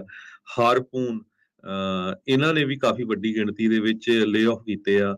ਨਿਊਲਿਕਨ ਇਹਨਾਂ ਨੇ 40% ਆਪਣੀ ਵਰਕਫੋਰਸ, ਇਹ ਬਾਇਓਟੈਕ ਕੰਪਨੀ ਹੈਗੀ ਆ, ਇਹਨਾਂ ਨੇ ਲੇਆਫ ਕੀਤੇ ਆ। ਇਸੇ ਤਰ੍ਹਾਂ ਆਪਟੀਮਿਜ਼ਮ, IL2, ਇਹਨਾਂ ਨੇ ਵੀ ਲੇਆਫ ਕੀਤੀ ਆ। ਐਡਮਸ, ਇਹ ਵੀ ਇੱਕ ਬਾਇਓਟੈਕ ਕੰਪਨੀ ਆ, ਇਹਨਾਂ ਨੇ ਵੀ ਲੇਆਫ ਕੀਤੀ ਹੈਗੀ। ਇੱਕ ਲੰਡਨ ਬੇਸਡ ਫ੍ਰੀ ਲਾਈਨ ਥਿਓਰੋਪੈਟਿਕਸ ਹੈਗੀ ਆ, ਉਹਨਾਂ ਨੇ ਵੀ ਕਿਹਾ ਵੀ 100 ਤੋਂ ਵੱਧ ਸਟਾਫ ਉਹ ਆਪਣਾ ਲੇਆਫ ਕਰਨ ਜਾ ਰਹੇ। ਹਰਜੋਤ ਸਿੰਘ ਜੀ, ਰੀਅਲ ਲੋਕਾਂ ਦੀਆਂ ਪ੍ਰੋਬਲਮਸ ਜਿਹੜੀਆਂ ਉਹ ਬੜੀਆਂ ਡਿਫਰੈਂਟ ਹੁੰਦੀਆਂ ਆ। ਜੇ ਤੁਸੀਂ ਇਸ ਟਾਈਮ ਨਜ਼ਰ ਮਾਰੋ ਇੰਟਰਨੈਟ ਤੇ ਜਾਂ ਆਨਲਾਈਨ ਆਰਟੀਕਲਸ ਦੇ, ਹੁਣ ਅਗਲੇ ਹਫਤੇ ਥੈਂਕਸਗਿਵਿੰਗ ਆ। ਥੈਂਕਸਗਿਵਿੰਗ ਅਮਰੀਕਾ ਦੇ ਵਿੱਚ one of the biggest things ਜਿਹੜੀਆਂ ਉਹ ਮੰਨੀਆਂ ਜਾਂਦੀਆਂ ਕ੍ਰਿਸਮਸ ਤੋਂ ਬਾਅਦ ਚ ਮੇਬੀ ਵੀ ਬਹੁਤ ਸਾਰੇ ਪਰਿਵਾਰਾਂ ਨੇ ਇਕੱਠੇ ਹੋਣਾ। ਟਰਕੀ, ਚਲੋ ਜਿਹੜੇ ਖਾਣ ਦੇ ਉਸ ਚੀਜ਼ ਦੇ ਸ਼ੌਕੀਨ ਆ ਉਹ ਇਹ ਚੀਜ਼ਾਂ ਲਾਈਕ ਕਰਦੇ ਆ, ਉਹ ਇਸ ਪਾਸੇ ਵੱਲ ਨੂੰ ਜਾਂਦੇ ਆ। ਹੁਣ ਤੁਸੀਂ ਜੇ ਆਰਟੀਕਲਸ ਦੇ ਉੱਤੇ ਟਰਕੀ ਦੇ ਨਾਲ ਥੈਂਕਸਗਿਵਿੰਗ ਦੇ ਉੱਤੇ ਜੇ ਤੁਸੀਂ ਸਰਚ ਕਰੋ ਨਾ ਤੇ ਇਸ ਟਾਈਮ ਤੁਹਾਨੂੰ ਜਿਹੜੇ ਟੌਪ 10 ਆਰਟੀਕਲਸ ਉਹੀ ਮਿਲਦੇ ਆ ਵੀ ਥੈਂਕਸਗਿਵਿੰਗ ਇਸ ਵਾਰ ਚੀਪ ਕਿੱਦਾਂ ਕਰਨੀ ਆ, ਬਜਟ ਦੇ ਵਿੱਚ ਹੋਸਟ ਕਿੱਦਾਂ ਤੁਸੀਂ ਥੈਂਕਸਗਿਵਿੰਗ ਕਰ ਸਕਦੇ ਆ। ਉਹ ਇੱਥੋਂ ਹੀ ਇਸ਼ਾਰਾ ਆਪਾਂ ਨੂੰ ਸਾਫ਼ ਨਜ਼ਰ ਆਉਂਦਾ ਆ ਵੀ ਚੀਜ਼ਾਂ ਬਹੁਤ ਮਹਿੰਗੀਆਂ ਹੋਈਆਂ ਇਸ ਵਾਰ। ਜਿਨ੍ਹਾਂ ਨੇ ਟਰਕੀ ਕਹਿੰਦੇ ਬਣਾਉਣਾ ਵੀ ਹੋਊਗਾ ਨਾ, ਉਹਨਾਂ ਨੂੰ ਮਹਿੰਗਾ ਬਹੁਤ ਮਿਲ ਰਿਹਾ ਆ, ਉਹਦੀ ਕਾਸਟ ਬਹੁਤ ਜ਼ਿਆਦਾ ਵਧੀ ਆ ਤੇ ਵੱਡਾ ਜਿਹੜਾ ਟਰਕੀ ਆ ਉਹ ਲੱਭਣਾ ਕਹਿੰਦੇ ਹੁਣ ਹੋਰ ਵੀ ਜ਼ਿਆਦਾ ਔਖਾ ਹੋਊਗਾ। ਫਲਾਈ ਵੀ ਤੁਸੀਂ ਕਰਨਾ ਆ, ਜਾਣਾ ਵੀ ਆ, ਪਰਿਵਾਰਾਂ ਨੇ ਇਕੱਠੇ ਵੀ ਜਿਹੜਾ ਉਹ ਬੈਠਣਾ ਆ, ਪਰ ਗੈਸ ਦੀਆਂ ਪ੍ਰਾਈਸਿਸ ਵੀ ਆਪਾਂ, ਸਾਰੀਆਂ ਚੀਜ਼ਾਂ ਦੀਆਂ ਪ੍ਰਾਈਸਿਸ ਆਪਾਂ, ਬਹੁਤ ਸਾਰੇ ਲੋਕ ਇਸ ਵਾਰ ਕੱਟ ਡਾਊਨ ਜਿਹੜਾ ਉਹ ਕਰ ਰਹੇ ਆ ਵੀ ਕਿੱਦਾਂ ਜਿਹੜਾ ਖਰਚਾ ਆ ਇਹ ਸਾਰੀਆਂ ਚੀਜ਼ਾਂ ਦੇ ਵਿੱਚ ਬਚਾਈਏ। So right now real issues ਇਹ ਲੋਕਾਂ ਦੇ ਜਿਹੜੇ ਉਹ ਸਾਹਮਣੇ ਆ ਰਹੇ ਆ ਵੀ ਭਾਈ ਸਰਵਾਈਵ ਕਿੱਦਾਂ ਕਰਨਾ ਹੈ, ਵਿੰਟਰ ਕਿੱਦਾਂ ਜਿਹੜੀ ਆਪਾਂ ਸਰਵਾਈਵ ਕਰੀਏ। ਕਈ ਵਾਰੀ ਨਾ ਬੰਦਾ ਸੁਣਦਾ ਆ, ਸੋਚਦਾ ਯਾਰ ਇਹ ਪਤਾ ਨਹੀਂ ਕੀ ਗੱਲਾਂ ਮਾਰੀ ਜਾਂਦੇ ਆ, ਪਰ ਆਪਾਂ ਨੂੰ ਇਸ ਚੀਜ਼ ਦਾ ਸਮਝਣ ਦੀ ਲੋੜ ਆ। ਜੇ ਆਪਣੀ ਕਮਿਊਨਿਟੀ ਥੋੜੀ ਜਿਹੀ ਸਮਰੱਥ ਆ, ਸਾਰਿਆਂ ਦੇ ਇਹ ਹਾਲਾਤ ਨਹੀਂ ਆ। ਆਪਾਂ ਸੇਵਿੰਗ ਸੂਵਿੰਗ 'ਚ ਬਲੀਵ ਕਰਦੇ ਆ, ਆਪਾਂ ਉਹ ਚੀਜ਼ਾਂ ਸਾਂਭ ਕੇ ਥੋੜਾ ਬਹੁਤਾ ਰੱਖਦੇ ਆ, ਪਰ ਐਜ਼ ਜਿਹੜੇ ਅਮਰੀਕਾ ਦੇ ਜਿਹੜੇ ਇੱਥੇ ਦੇ ਹਾਲਾਤ ਆ, ਜਿੰਨਾ ਕੰਜ਼ਿਊਮਰਿਜ਼ਮ ਆਪਾਂ ਨੂੰ ਇੱਥੇ ਦੇਖਣ ਨੂੰ ਮਿਲਦਾ, ਪਦਾਰਥਵਾਦ ਆ, ਲੋਕਾਂ ਨੂੰ ਇਹ ਚੀਜ਼ ਜਿਹੜੀ ਸਿਖਾਈ ਨਹੀਂ ਜਾਂਦੀ। ਤੇ ਜਦੋਂ ਅਜਿਹੇ ਮੌਕੇ ਆਉਂਦੇ ਆ ਤਾਂ ਉਦੋਂ ਹੋਰ ਵੀ ਜ਼ਿਆਦਾ ਹਾਲਾਤ ਆ ਉਹ ਮਾੜੇ ਹੋਣੇ ਜਿਹੜੇ ਉਹ ਸ਼ੁਰੂ ਹੋ ਜਾਂਦੇ ਆ। ਸੋ ਇਹ ਇਸ ਟਾਈਮ ਬਹੁਤ ਜ਼ਿਆਦਾ ਧਿਆਨ ਜਿਹੜੀ ਉਹ ਰੱਖਣ ਦੀ ਜ਼ਰੂਰਤ ਆ। ਇਸੇ ਲਈ ਵਾਰ-ਵਾਰ ਆਪਾਂ ਕਹਿੰਦੇ ਹੁੰਦੇ ਆ ਬੇਫਜ਼ੂਲ ਖਰਚਿਆਂ ਤੋਂ ਬਚਣਾ ਚਾਹੀਦਾ। ਕੁਛ ਹੋਰ ਕਾਲਰ ਆਪਣੇ ਨਾਲ ਜੁੜੇ ਆ, ਉਹਨਾਂ ਦੇ ਵੀ ਆਪਾਂ ਵਿਚਾਰ ਲੈਂਦੇ ਆ। ਤੁਸੀਂ ਵੀ ਕਾਲ ਕਰ ਸਕਦੇ ਹੋ 408 272 5200। ਹਰਜਿੰਦਰ ਜੀ ਸਤਿ ਸ਼੍ਰੀ ਅਕਾਲ। ਸਤਿ ਸ਼੍ਰੀ ਅਕਾਲ ਜੀ, ਸਤਿ ਸ਼੍ਰੀ ਅਕਾਲ ਦੋਵਾਂ ਵੀਰਾਂ ਨੂੰ। ਸਤਿ ਸ਼੍ਰੀ ਅਕਾਲ। ਸਤਿ ਸ਼੍ਰੀ ਅਕਾਲ ਵੀਰ ਜੀ, ਗੱਲ ਹੁਣ ਬਿਲਕੁਲ ਇਹ ਸਹੀ ਆ। ਸਾਡੇ ਕਮਿਊਨਿਟੀ ਵਾਲੇ ਲੋਕ ਨਾ ਚਲੋ ਥੋੜਾ ਬਹੁਤਾ ਸੇਵਿੰਗ ਤੇ ਧਿਆਨ ਰੱਖਦੇ ਆ ਤੇ ਤਾਂ ਥੋੜਾ ਜਿਹਾ ਆਪਾਂ ਨੂੰ ਲੱਗਦਾ ਇੱਕ ਦੂਜੇ ਨਾਲ, ਪਰ ਅੰਦਰੋਂ ਅੰਦਰ ਹੀ ਦੇਖੀਏ ਸਾਰਾ ਕੁਝ ਅੰਦਰੋਂ ਖੋਖਲਾ ਹੋਇਆ ਪਿਆ। ਬੜੇ ਲੋਕ ਇਸ ਤਰ੍ਹਾਂ ਦੇ ਐਸ ਵੇਲੇ, ਮੇਰੇ ਕਈ ਜਾਣਕਾਰ ਵੀ ਉਹ ਕਹਿੰਦੇ ਯਾਰ ਟਰੱਕਾਂ ਦੀ ਜਿਹਦੀ ਪੇਮੈਂਟ ਹੈ ਨਹੀਂ ਉਹਨੂੰ ਖੜਾ ਕਰ ਦਿਓ, ਪਾਰਕਿੰਗ 'ਚ ਲਾ ਦਿਓ ਪੱਕਾ ਹੀ, ਵੀ ਡਰਾਈਵਰ ਨੂੰ ਦੇ ਕੇ ਵੀ ਪੱਲਿਓਂ ਪੈਸੇ ਪਾ ਕੇ ਨਹੀਂ ਚੱਲਦੇ ਟਰੱਕ। ਤੇ ਕਾਫੀ ਮੰਦਾ ਹਾਲ ਹਰ ਪਾਸੇ। ਜਿਵੇਂ ਤੁਸੀਂ ਦੱਸਦੇ ਸੀ ਬਾਹਰਲੇ ਮੁਲਕਾਂ ਵਾਲੇ ਤੇ ਇਹੀ ਕੰਮ ਆ, ਗੋਦੀ ਮੀਡੀਆ ਇੰਡੀਆ ਦਾ ਉਹ ਇਹੀ ਰਿਪੋਰਟਾਂ ਦੇਈ ਜਾਂਦਾ। ਤੇ ਅਮਰੀਕਾ ਵਿੱਚ ਆਹ ਹੋ ਰਿਹਾ, ਅਮਰੀਕਾ ਦੇ ਲੋਕ ਭੁੱਖੇ ਸੌਣ ਲਈ ਮਜਬੂਰ ਆ, ਅਮਰੀਕਾ 'ਚ ਆਹ ਹੋ ਰਿਹਾ, ਉੱਥੇ ਬੜੀ ਮਹਿੰਗਾਈ ਹੋ ਗਈ ਹੈ, ਕਿਉਂਕਿ ਆਪਦੀ ਕਿਸੇ ਨੂੰ ਦਿਖਦੀ ਨੀ ਗੀ ਤੇ ਦੂਜੇ ਵੱਲ ਵੇਖ ਕੇ ਰੌਲਾ ਪਾਈ ਜਾਂਦੀ। ਉਹਨੂੰ ਬੜਾ ਖਤਰਾ, ਮੈਂ ਬਚਿਆ, ਉਹਨਾਂ ਦਾ ਧਿਆਨ ਹੀ ਇਸ ਕੰਮ ਤੇ ਆ। ਕੁੱਲ ਮਿਲਾ ਕੇ ਹੀ ਦੇਖਿਆ ਜਾਵੇ ਤਾਂ ਆ ਜਿਹੜੀਆਂ ਇਹ ਟਿਕਟਾਂ ਇਸ ਵੇਲੇ ਸਾਡੇ ਲੋਕ ਬਹੁਤ ਵਿਆਹ ਕਰਨ ਜਾਂਦੇ ਸੀਗੇ 2500 ਤੱਕ ਪਹੁੰਚੀ ਵੀ ਟਿਕਟ, ਜਿਹੜੀ ਅੱਗੇ ਜੀ। ਆਪਾਂ 800-900 1000 ਰੁਪਏ ਤੱਕ ਲੈ ਕੇ ਜਾਂਦੇ ਸੀਗੇ। ਤੇ ਜੀ। ਬੜਾ ਹੀ ਮੁਸ਼ਕਿਲ ਹੋਇਆ, ਹਰੇਕ ਨੂੰ ਇਹੀ ਆ ਵੀ ਆਪਦਾ ਥੋੜਾ ਜਿਹਾ ਧਿਆਨ ਰੱਖ ਕੇ ਚੱਲਿਆ ਜਾਵੇ। ਆਹ ਕੁਛ ਜਿਹੜੇ ਦਿਨ ਚੱਲ ਰਹੇ ਆ, ਪਤਾ ਨਹੀਂ ਕਿੰਨੇ ਮਹੀਨੇ ਚੱਲਣੇ ਆ, ਪਤਾ ਨਹੀਂ ਕਿਤੇ, ਬਾਕੀ ਚਲੋ ਰੱਬ ਰੱਖਾ ਸਾਰਿਆਂ ਦਾ ਜੀ। ਸਤਿ ਜੀ। ਸ਼੍ਰੀ ਅਕਾਲ ਜੀ। ਸਤਿ ਸ਼੍ਰੀ ਅਕਾਲ। ਧੰਨਵਾਦ ਜੀ, ਧੰਨਵਾਦ। ਨਹੀਂ ਬਿਲਕੁਲ, ਇਸ ਵਾਰ ਲੋਕਾਂ ਦੇ ਵਿੱਚ ਇਹਨਾਂ ਜਿਹੜੀਆਂ ਛੁੱਟੀਆਂ ਦੇ ਦਿਨਾਂ ਨੂੰ ਲੈ ਕੇ ਦੇਖੋ ਉਤਸ਼ਾਹ ਤਾਂ ਹੁੰਦਾ ਆ, ਨਿਆਣੇ ਗਿਫਟ ਭਾਲਦੇ ਆ, ਸਾਰੇ ਜਾਣੇ ਸੋਚਦੇ ਆ ਵੀ ਇੱਦਾਂ ਕਰਨਾ ਉੱਦਾਂ ਕਰਨਾ ਆ, ਪਰ ਇਸ ਵਾਰ ਬਹੁਤ ਜ਼ਿਆਦਾ ਜਿਹੜਾ ਕੱਟ ਬੈਕ ਆ। ਕੰਜ਼ਿਊਮਰ ਸਪੈਂਡਿੰਗ ਜਦੋਂ ਘਟਣ ਲੱਗ ਜਾਵੇ, ਇੰਟਰਸਟ ਰੇਟਸ ਵੱਧ ਰਹੇ ਹੋਣ, ਇਨਫਲੇਸ਼ਨ ਜਿਹੜੀ ਉਹ ਉੱਤੇ ਹੋਵੇ, ਹੋਮ ਬਿਲਡਰ ਜਿਹੜਾ ਇੰਡੈਕਸ ਆ ਉਹ ਥੱਲੇ ਹੋਵੇ, ਸੇਲਸ ਜਿਹੜੀਆਂ ਉਹ ਘਟ ਰਹੀਆਂ ਹੋਣ, ਤਾਂ ਉਹ ਚੀਜ਼ ਗੁੱਡ ਜਿਹੜੀ ਉਹ ਨਹੀਂ ਹੁੰਦੀ। ਇਹ ਨਾ ਬਾਰ-ਬਾਰ ਆਪਾਂ ਨੂੰ ਕਹਿ ਦਿੱਤਾ ਜਾਂਦਾ ਵੀ ਤੁਸੀਂ ਡਰਾਉਂਦੇ ਆ, ਡਰਾਉਣ ਵਾਲੀ ਗੱਲ ਨਹੀਂ, ਪਰ ਇਹ ਰਿਐਲਿਟੀ ਆ। ਜੇ ਇੱਦਾਂ ਕਰਨ ਦੇ ਨਾਲ ਕੋਈ ਆਪਣਾ ਖਰਚਾ, ਬੇਫਜ਼ੂਲ ਖਰਚੇ ਨੂੰ ਜਿਹੜਾ ਉਹ ਰੋਕ ਲੈਂਦਾ ਤੇ ਉਹਦਾ ਬਚਾਅ ਹੋ ਜਾਂਦਾ ਆ, ਤਾਂ ਇਹ ਚੰਗੀ ਗੱਲ ਆ। ਤੇ ਹਰ ਇੱਕ ਨੂੰ ਆਪਾਂ ਨੂੰ ਇਹੀ ਸਲਾਹ ਜਿਹੜੀ ਉਹ ਦੇਣੀ ਚਾਹੀਦੀ ਵੀ ਕੋਈ ਵੀ ਵੱਡਾ ਖਰਚਾ ਕਰਨ ਤੋਂ ਪਹਿਲਾਂ ਤੁਸੀਂ 100 ਵਾਰੀ ਸੋਚੋ। ਜਿੱਥੇ ਜੇ 2 ਵਾਰੀ ਸੋਚਦੇ ਸੀ ਤੇ ਉੱਥੇ 4 ਵਾਰੀ ਦੇਖੋ ਵੀ ਇਹ ਗੁਜ਼ਾਰਾ ਕਰਨ ਦੇ ਲਾਇਕ ਹੈ ਕਿ ਇਸ ਤੋਂ ਬਗੈਰ ਸਰ ਸਕਦਾ ਹੈ, ਕਿ ਜੇ ਜ਼ਰੂਰੀ ਆ, ਜਿਹੜੀ ਤਾਂ ਅਤ ਜ਼ਰੂਰੀ ਚੀਜ਼ ਆ ਉਹ ਤਾਂ ਤੁਸੀਂ ਖਰੀਦੋਗੇ, ਉਹ ਤਾਂ ਚਾਹੀਦੀਆਂ ਹੀ ਆ, ਪਰ ਕੀ ਉਸ ਤੋਂ ਬਗੈਰ ਸਰ ਸਕਦਾ ਹੈ? ਉੱਦਾਂ ਦੀਆਂ ਜਿਹੜੀਆਂ ਬੇਲੋੜੀਆਂ ਚੀਜ਼ਾਂ ਆ ਉਸ ਤੋਂ ਭਾਈ ਥੋੜਾ ਹੁਣ ਪਰਹੇਜ਼ ਜਿਹੜਾ ਉਹ ਕਰਨਾ ਪੈਣਾ ਆ। ਖਰਚਾ ਤੁਹਾਡਾ ਪਿਛਲੀ ਵਾਰ ਦੇ ਬਰਾਬਰ ਹੀ ਹੋਊਗਾ ਕਿਉਂਕਿ ਇਨਫਲੇਸ਼ਨ ਉਨੀ ਕੁ ਵਧੀ ਆ, ਪਰ ਸਮਾਨ ਤੁਹਾਨੂੰ ਉੱਦਾਂ ਦਾ ਨਹੀਂ ਮਿਲਣਾ, ਉਹ ਤੋਂ ਤੁਹਾਨੂੰ ਥੋੜਾ ਜਿਹਾ ਹੌਲੇ ਦਰਜੇ ਦਾ ਜਾਂ ਥੋੜਾ ਘੱਟ ਜਿਹੜਾ ਉਹ ਲੈਣਾ ਪਵੇਗਾ। ਜੀ ਬਿਲਕੁਲ। ਇਸੇ ਤਰ੍ਹਾਂ ਜੇ ਰੀਅਲ ਸਟੇਟ ਦੀ ਗੱਲ ਕਰਦੇ ਜਾਈਏ, ਕਹਿੰਦੇ ਵੀ ਰੀਅਲ ਸਟੇਟ, ਜਿਸ ਤਰ੍ਹਾਂ ਮੈਂ ਪਹਿਲਾਂ ਦੱਸਿਆ ਵੀ 9ਵਾਂ ਮਹੀਨਾ ਲਗਾਤਾਰ ਹੋ ਗਿਆ ਅਕਤੂਬਰ, ਜੋ ਸੇਲਸ ਆ ਘਰਾਂ ਦੀਆਂ ਉਹ ਘਟਦੀਆਂ ਜਾ ਰਹੀਆਂ ਹੈਗੀਆਂ ਆ। ਪ੍ਰੀਵੀਅਸਲੀ ਓਨਡ ਜਿਹੜੇ ਘਰ ਆ ਉਹਨਾਂ ਦੀ ਸੇਲ ਸਤੰਬਰ ਮਹੀਨੇ ਤੋਂ ਅਕਤੂਬਰ ਮਹੀਨੇ 1 ਮਹੀਨੇ ਦੇ ਵਿੱਚ 5.9% ਘਟ ਗਈ ਹੈਗੀ ਆ। ਕਹਿੰਦੇ ਦਸੰਬਰ 2011 ਤੋਂ ਬਾਅਦ ਇੱਕ ਐਕਸੈਪਸ਼ਨ ਜਿਹੜਾ ਕੋਵਿਡ ਵਾਲਾ ਈਅਰ ਜੇ ਦੇਖਿਆ ਜਾਵੇ, ਉਸ ਤੋਂ ਬਾਅਦ ਇੰਨੇ ਲੰਮੇ ਸਮੇਂ ਬਾਅਦ ਜਿਹੜੀ ਹੈ ਸੇਲਸ ਘਟੀ ਹੈਗੀ ਆ। ਓਵਰਆਲ ਸੇਲਸ 28.4% ਘਰਾਂ ਦੀਆਂ ਅਕਤੂਬਰ ਮਹੀਨੇ ਦੇ ਵਿੱਚ ਘਟੀਆਂ ਹੈਗੀਆਂ ਪਿਛਲੇ ਸਾਲ ਦੇ ਮੁਕਾਬਲੇ ਜੇ ਦੇਖਿਆ ਜਾਵੇ, ਕਿਉਂਕਿ ਇੰਟਰਸਟ ਰੇਟ ਕਾਫੀ ਵੱਧ ਰਿਹਾ ਆ। ਤੇ ਜੇ ਇੰਟਰਸਟ ਰੇਟ ਦੀ ਗੱਲ ਕਰਦੇ ਜਾਈਏ, ਜਿੰਨੇ ਕੁ ਖਬਰਾਂ ਹੁਣ ਇਹ ਆ ਰਹੀਆਂ ਵਾਲ ਸਟਰੀਟ ਜਰਨਲ ਵੱਲੋਂ ਵੀ ਜਾਂ ਹੋਰ ਜਿਹੜੇ ਇਕੋਨੋਮਿਸਟ ਆ ਉਹ ਕਹਿ ਰਹੇ ਆ ਵੀ ਇੰਟਰਸਟ ਰੇਟ ਹਜੇ ਹੋਰ ਵਧੂਗਾ। ਕਹਿੰਦੇ ਪਈ ਫੈਡ ਜੋ ਆ ਫੈਡਰਲ ਰਿਜ਼ਰਵ ਬੋਰਡ ਉਹ ਟਰਾਈ ਕਰ ਰਿਹਾ ਵੀ 4.25% ਤੋਂ 5% ਦੇ ਕਰੀਬ ਨੈਕਸਟ ਮੰਥ। ਇਹ ਜਿਹੜਾ ਫੈਡਰਲ ਰਿਜ਼ਰਵ ਬੋਰਡ ਬੈਂਕਾਂ ਨੂੰ ਦਿੰਦਾ, ਜਿਹੜਾ ਆਪਾਂ ਨੂੰ ਕੰਜ਼ਿਊਮਰ ਨੂੰ ਮਿਲਣਾ ਆ ਉਹ ਯੂਜ਼ਲੀ ਤੁਹਾਨੂੰ ਪਤਾ ਹੀ ਆ ਵੀ 2%, 2.5, 3% ਉੱਪਰ ਹੁੰਦਾ ਹੈਗਾ ਆ। ਤੇ 5% ਕਹਿੰਦੇ ਫੈਡਰਲ ਰਿਜ਼ਰਵ ਬੋਰਡ 5% ਮਾਰਚ ਮਹੀਨੇ ਦੇ ਵਿੱਚ ਅਗਲੇ। ਤੇ ਉਹ ਤੋਂ ਬਾਅਦ ਕੁਝ ਕੁ ਬੈਂਕਾਂ ਸੋਚ ਰਹੀਆਂ ਵੀ, ਇੱਕ ਡਿਊਚ ਬੈਂਕ ਆ ਉਹ ਪ੍ਰੈਡਿਕਟ ਕਰ ਰਹੀ ਆ ਵੀ 2023 ਦੇ ਵਿੱਚ 175 ਬੇਸਿਸ ਪੁਆਇੰਟ ਕੱਟ ਹੋਊਗਾ। ਨਮੂਰਾ ਪ੍ਰੋਜੈਕਟਸ ਉਹ ਵੀ ਸੋਚ ਰਿਹਾ ਮੇਬੀ 75 ਬੇਸਿਸ ਪੁਆਇੰਟ ਜਿਹੜੇ ਲਾਸਟ ਵਾਲੇ 4 ਮਹੀਨੇ ਹੋਣੇ ਅਗਲੇ ਸਾਲ ਦੇ 2023 ਚ ਉਹਦੇ ਘਟੂਗਾ ਇੰਟਰਸਟ ਰੇਟ। ਮੋਰਗਨ ਸਟਾਨਲੇ ਉਹ ਵੀ ਕਹਿ ਰਹੇ ਆ ਵੀ ਜਿਹੜਾ ਕੁਆਟਰ 4th ਹੋਊਗਾ, ਬੈਂਕ ਆਫ ਅਮਰੀਕਾ ਵੀ ਇਹ ਕਹਿ ਰਹੀ ਆ ਦਸੰਬਰ 2023 ਦਾ ਉਹਦੇ ਇੰਟਰਸਟ ਰੇਟ ਘਟਣਾ ਸ਼ੁਰੂ ਹੋਊਗਾ। ਸੋ ਹੁਣ ਇਹ ਪਤਾ ਨਹੀਂ, ਕਹਿੰਦੇ ਵੀ ਪੀਕ ਜਿਹੜਾ ਆ ਇੰਟਰਸਟ ਰੇਟ ਉਹ ਮਾਰਚ 2023 ਹੋਊਗਾ। ਜੇਪੀ ਮੋਰਗਨ ਤੇ ਗੋਲਡਮੈਨ ਸੈਕ ਤੇ ਵੈਲਸ ਫਾਰਗੋ ਇਹ ਸਾਰੇ ਪ੍ਰੈਡਿਕਟ ਕਰ ਰਹੇ ਹੈਗੇ ਆ। ਸਿਟੀ ਗਰੁੱਪ ਜੋ ਆ ਉਹ ਇਹ ਪ੍ਰੈਡਿਕਟ ਕਰ ਰਿਹਾ ਵੀ ਜਿਹੜਾ ਇੰਟਰਸਟ ਰੇਟ ਆ ਉਹ 5.25% ਤੋਂ 5.5% ਜਿਹੜਾ 5.5% ਫੈਡਰਲ ਰਿਜ਼ਰਵ ਬੋਰਡ ਦਾ ਉਹ ਮਿਡ 2020 ਚ ਹਿੱਟ ਕਰੂਗਾ। ਸਾਰਾ ਸਾਲ ਇੱਦਾਂ ਹੀ ਰਹੂਗਾ। ਸੋ ਉਹ ਨਹੀਂ ਕਹਿ ਰਿਹਾ ਵੀ ਜੀਅਰ ਐਂਡ ਤੇ ਉੱਤੇ ਜਾ ਕੇ ਘਟੂਗਾ। ਇਸ ਤੋਂ ਵੱਖ-ਵੱਖ ਵੱਡੀਆਂ ਇਹ ਬੈਂਕਾਂ ਆ ਜਿਹੜੇ ਆਪਾਂ ਤੁਹਾਡੇ ਨਾਲ ਡਿਸਕਸ ਕਰ ਰਹੇ ਆ, ਜਿਹੜੇ ਦੱਸ ਰਹੇ ਆ ਵੀ ਇਹ ਕੁਝ ਆਉਣ ਵਾਲੇ ਹੁਣ ਜਿਹੜੇ 13-14 ਮਹੀਨੇ ਆ ਉਹਨਾਂ ਦੇ ਵਿੱਚ ਵਾਪਰੂਗਾ। ਜੀ ਜੀ ਬਿਲਕੁਲ। ਸੋ ਇਹ ਕੁਛ ਜਿਹੜੀਆਂ ਇਕੋਨਮੀ ਦੇ ਨਾਲ ਸੰਬੰਧਿਤ ਗੱਲਾਂ ਬਾਤਾਂ ਜਿਹੜੀਆਂ ਉਹ ਆਪਾਂ ਤੁਹਾਡੇ ਨਾਲ ਜਿਹੜੀਆਂ ਉਹ ਸ਼ੇਅਰ ਕੀਤੀਆਂ। ਤੇ ਸਮਾਂ ਵੀ ਆਪਣੇ ਪ੍ਰੋਗਰਾਮ ਦਾ ਜਿਹੜਾ ਉਹ ਸਮਾਪਤ ਆ, ਤੇ ਜਾਣ ਤੋਂ ਪਹਿਲਾਂ ਇੱਕ ਦੀ ਖਬਰਾਂ ਜਿਹੜੀਆਂ ਹੋਰ ਦੱਸਦੇ ਜਾਈਏ। ਫੁੱਟਬਾਲ ਦਾ, ਸੌਕਰ ਦਾ ਜਿਹੜਾ ਵਰਲਡ ਕੱਪ ਆ ਉਹ ਕਤਰ ਮੁਲਕ ਦੇ ਵਿੱਚ ਜਿਹੜਾ ਉਹ ਸ਼ੁਰੂ ਹੋਣ ਜਾ ਰਿਹਾ ਹੈਗਾ ਆ ਕੁਛ ਦਿਨਾਂ ਦੇ ਵਿੱਚ। ਤੇ ਕਤਰ ਨੂੰ ਜਿਹੜਾ ਵਰਲਡ ਕੱਪ ਹੋਸਟ ਕਰਨ ਦਾ ਜਿਹੜਾ ਮਿਲਿਆ ਸੀ ਉਸ ਦੇ ਉੱਤੇ ਬਹੁਤ ਵੱਡਾ ਵਿਵਾਦ ਆ, ਰਿਸ਼ਵਤ ਦੇ ਦਾਅਵੇ, ਹੋਰ ਕਈ ਕੁਛ ਜਿਹੜਾ ਇਹਦੇ ਵਿੱਚ ਕਥਿਤ ਤੌਰ ਦੇ ਉੱਤੇ ਦਾਅਵੇ ਆਏ, ਇੱਥੋਂ ਤੱਕ ਕਿ ਸਟੇਡੀਅਮ ਬਣਾਉਣ ਦੇ ਵਿੱਚ ਕਈ ਮਜ਼ਦੂਰਾਂ ਦੀਆਂ ਮੌਤਾਂ, ਹਿਊਮਨ ਰਾਈਟ ਵਾਇਓਲੇਸ਼ਨ, ਉਹ ਸਾਰਾ ਕੁਛ ਚੱਲਿਆ।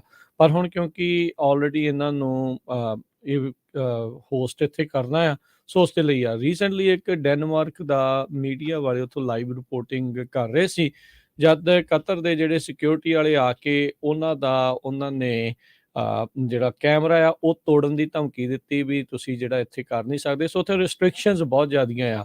2 ਦਿਨ ਪਹਿਲਾਂ ਹੁਣ ਉਹਨਾਂ ਨੇ ਕਿਹਾ ਸੀਗਾ ਵੀ ਵਰਲਡ ਕੱਪ ਸਟੇਡੀਅਮ ਦੇ ਵਿੱਚ ਬੀਅਰ ਜਿਹੜੀ ਆ ਉਹ ਅਲਾਓ ਕਰਾਂਗੇ, ਪਰ ਕਤਰ ਨੇ ਅੱਜ ਫਿਰ 2 ਦਿਨਾਂ ਬਾਅਦ ਜਿਹੜੀ ਉਹ ਬੈਨ ਕਰ ਦਿੱਤੀ। ਵਰਲਡ ਕੱਪ ਦੇ ਜਿਹੜੇ ਫੈਨ ਆ ਉਹ ਤਾਂ ਬਹੁਤ ਬੀਅਰ ਸ਼ੀਅਰ ਇਦਾਂ ਦੇ ਜਿਹੜੇ ਆ ਉਹ ਕਰਨ ਵਾਲੇ ਹੁੰਦੇ ਆ।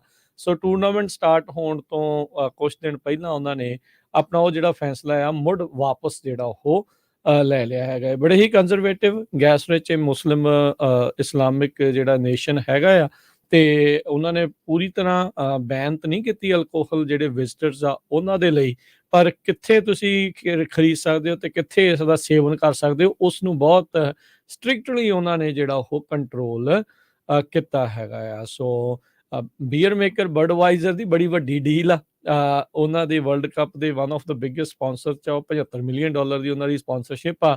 ਮੇ ਬੀ ਜਿਹੜਾ ਆ ਉਹ ਵੀ ਲੂਜ਼ ਇਸ ਚੀਜ਼ ਦੇ ਕਰਕੇ ਜਿਹੜਾ ਉਹ ਕਰ ਸਕਦੇ ਹੈਗੇ ਆ। ਸੋ ਫੀਫਾ ਦਾ ਵਰਲਡ ਕੱਪ ਹੋਣਾ ਆ, ਤੇ ਪਰ ਇਸ ਵਾਰ ਲੱਗਦਾ ਵੀ ਵਰਲਡ ਕੱਪ ਦੇ ਨਾਲ ਉੱਥੇ ਜਿਹੜਾ ਜਿੱਦਾਂ ਦਾ ਮਾਹੌਲ ਰਹਿਣਾ ਆ ਵਿਜ਼ਟਰਸ ਦੇ ਨਾਲ, ਤੇ ਇਦਾਂ ਦੀਆਂ ਚੀਜ਼ਾਂ ਦਾ ਜਿਹੜਾ ਰੌਲਾ ਰੱਪਾ ਮਿਲਾ ਦਾ ਨਾਲ ਦੇ ਨਾਲ ਵੱਧ ਸੁਣਨ ਨੂੰ ਉੱਥੇ ਮਿਲੇਗਾ।